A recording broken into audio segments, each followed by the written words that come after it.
على رسوله الكريم أما بعد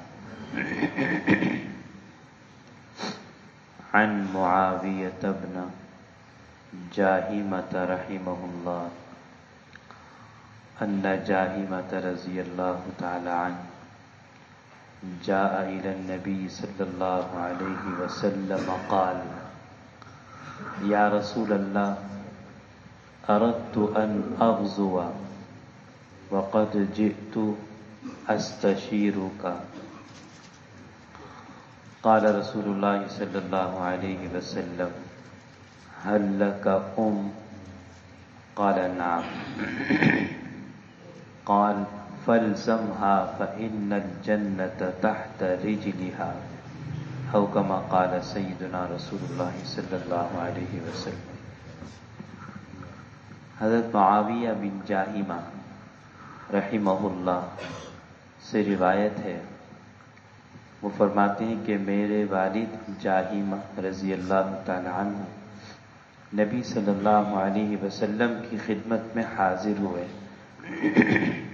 اور عرض کیا یا رسول اللہ، میرا ارادہ ہے جہاد میں جانے کا، میں آپ کے پاس آیا ہوں آپ سے مشورہ کرنے کے لیے کہ آیا میں جہاد میں جاؤں یا نہ جاؤں۔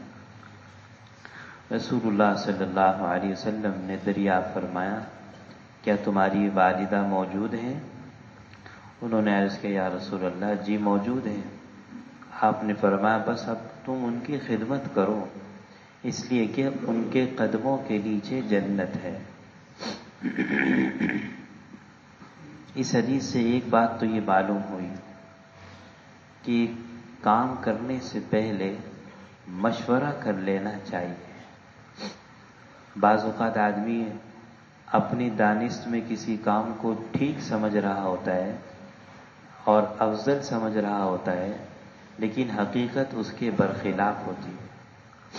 اب بعض وہ جذبات میں آیا ہوا ہوتا ہے، اس کا ایک خاص ماحول میں ایک ذہن بن چکا ہوتا ہے، اس وجہ سے وہ دوسرے پہلو سے بعض اوقات سوچنے سے قاصر ہوتا ہے۔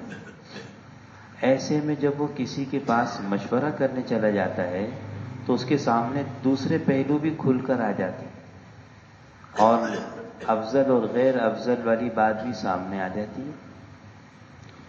اسی لیے مشہور ہے کہ جو آدمی مشورہ کر کے چلتا ہے وہ کبھی شرمندہ نہیں ہوتا۔ ما ندم من استشار، مشورہ کرنے والا کبھی پچھتاتا نہیں کہ یہ میں نے کام کیوں نہیں کیا اور یہ میں نے کام کیوں کر لیا۔ مشورہ کر لیتا ہے، اللہ تعالیٰ اس پر خیر کے پہلو کھول دیتے ہیں۔ اس لیے ہمیں اپنے کاموں میں مشورہ ضرور کرنا چاہیے، اپنے بڑوں کے پاس جا کر، ماہر کے پاس جا کر مشورہ ضرور کرنا چاہیے۔ دوسری بات یہ معلوم ہوئی کہ حضرت جاہمہ رضی اللہ تعالیٰ عنہ کا ارادہ جہاد پہ جانے کا تھا، اور یہ وہ وقت تھا جس میں جہاد پر جانا فرض نہیں تھا، اس لیے فرض کام میں مشورہ کرنے کی ضرورت نہیں ہے۔ اب نماز پڑھنا فرض ہے، ایک آدمی مشورہ کر رہا میں نماز پڑھنے جاؤں کہ نہ جاؤں، ارے بھائی فرض کام ہے، اس میں کون سا مشورہ؟ فرائض اور واجبات میں مشورہ نہیں ہے، نوافل میں مشورہ ہے، مستحبات میں مشورہ ہے، جو مباحات ہے جائز کام ہے ان میں مشورہ ہے۔ یہ کام کروں کہ نہیں کروں، کاروبار شروع کروں یا نہیں کروں، عمرے پہ جانا ہے اور ساتھ میں کاروبار بھی، اس کی ذمہ داریاں بھی ہیں، ایسے میں میرا عمرے پہ جانا ٹھیک رہے گا؟ مشورہ کر کے چلا جائے، مشورہ کرنا چاہیے۔ تو وہ مرحلہ ایسا تھا کہ اس میں جہاد فرض نہیں تھا، اس لیے نبی علیہ الصلوۃ والسلام سے انہوں نے مشورہ کیا، آپ نے ان کو جہاد کے علاوہ دوسرے کام کا مشورہ دیا۔ آپ نے پوچھا بھی تمہاری والدہ زندہ ہیں؟ اب دیکھیں والدہ موجود ہو اور وہ خدمت کی محتاج ہو، اس کو چھوڑ کر آدمی جہاد پہ جائے، اس کو پسند نہیں کیا، اس کو گوارا نہیں کیا۔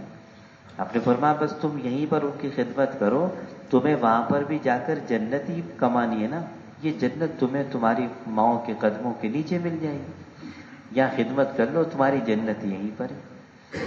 تو ایک تو یہ بات پتہ چلی کہ مشورہ کرنا چاہیے ہر کام میں، اور دوسرا یہ ہے کہ اس وقت کون سا کام میرے لیے کرنا بہتر ہے، یہ بات مشورے کے ذریعے سے کھل کر سامنے آتی ہے۔ اللہ تعالیٰ ہم سب کو عمل کرے۔